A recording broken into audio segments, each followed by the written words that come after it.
এইটা আমরা যেখানেই পাবো সেখানেই মোটামুটি ওখানে সাইজ হবে, ধরবো, মামলা দেবো, শেষ। নতুন করে আসলে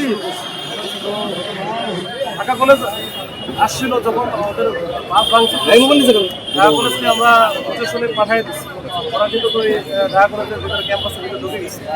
পরবর্তীতে যেটা হয়েছে যে আইডিয়াল কলেজের যারা শৃঙ্খল এরা কিন্তু পুলিশের সাথে আবার মারামারিতে লিপ্ত।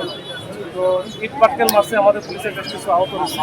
তো পুলিশও বাদবাকি পরে যেটা করছে ওই যে টিয়ারশেল মারছে, মারার পরে একটা পর্যায়ে আমিও এসে ওদের সাথে ভিতরে আমি গেছিলাম, কিন্তু যাওয়ার পরে ওদের সাথে কথা বলেছি যে ওদের আসলে সমস্যাটা কি, আমাদের কি দেখ ওদের অনেক রাগ অভিমান আছে, শুনে আসলাম তাদের বিষয়গুলো না আমরা গুরুত্বের সাথে দেখতেছি যে তারা যেন নিরাপদে স্কুলে আসতে পারে বা কলেজে আসতে পারে, কলেজ থেকে বা নিরাপদে বাড়ি ফিরতে পারে, সেইটার জন্য আমাদের প্রচেষ্টা সবসময় ছিল, এখনও আছে।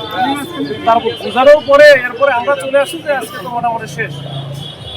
আসার পরে যখন আমরা ওই সায়েন্স ল্যাবের কাছাকাছি চলে আসি যে আমরা চলে যাব, এর মধ্যে দেখতেছি আবার ওই আইডিয়াল কলেজের স্টুডেন্ট যারা আছে এরা মোটামুটি 150 বা 200-র মতো এরা দেখি দৌড়াদৌড়ি শুরু করছে কোনো কারণ ছাড়াই। কি কারণ দৌড়াইতেছে যে শেষ পর্যন্ত এখানে আসছে, এখানে এসে আমাদের ফলাফল যেটা আছে যে কোর্সেরা ওদেরকে এখানে ডিসকাস করে দিচ্ছে, এরা এখান থেকে চলে গেছে।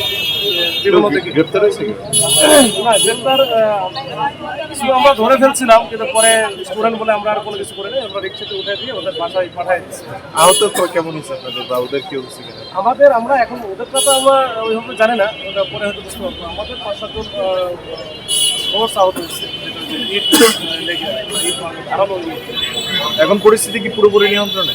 এখন আর কেউ নাই, বাইরে কেউ নাই, পুরোপুরি নিয়ন্ত্রণে। যদি কেউ আসতে চায় সমস্যা নাই, আমরা আছি, ওটার সাথে সাথে সাইজ হবে। আমরা অবস্থান করছি, এবার কোনো কথা নাই, এবার হচ্ছে আসার সাথে সাথে সাইজ হবে, সে যেই আসে। এত মানে আমরা অনেক টলারেট করছি, আর টলারেট করবো না একবারে। যে এই দিনের উপরে একেবারে যে এখন পুরা লোকজন একজন যানবাহন চলতেছে, মানুষজন চলাচল করতেছে, এর মধ্যে এরা লাঠি নিয়ে শোডাউন দিবে, মারামারি করবে, এটা আমরা বদলার রোড নিয়ে আসছি। এইটা আমরা যেখানেই পাবো সেখানেই মোটামুটি ওখানে সাইজ হবে, ধরবো, মামলা দেবো, শেষ। আচ্ছা, একজন সাংবাদিককে আহত করা হয়েছে, একজন পুলিশ সদস্যের বিরুদ্ধে অভিযোগ আছে, এটা কিভাবে আর কি? না, এটা আহত করা হয়েছে, ওটা তো নারী সাংবাদিক, আমি শুনছি যেটা বলছে হয়তো পায়ে লেগে গেছে, আমার তারপরে নাকি রিয়াক্টটা খারাপ করছে। যদি ওটা করে আমি এটা ওই ফুটেজটা নিলাম, ওর সাথে আমি ব্যক্তিগতভাবে কথা বলে এটা আমি পরে জানাবো। Thank you.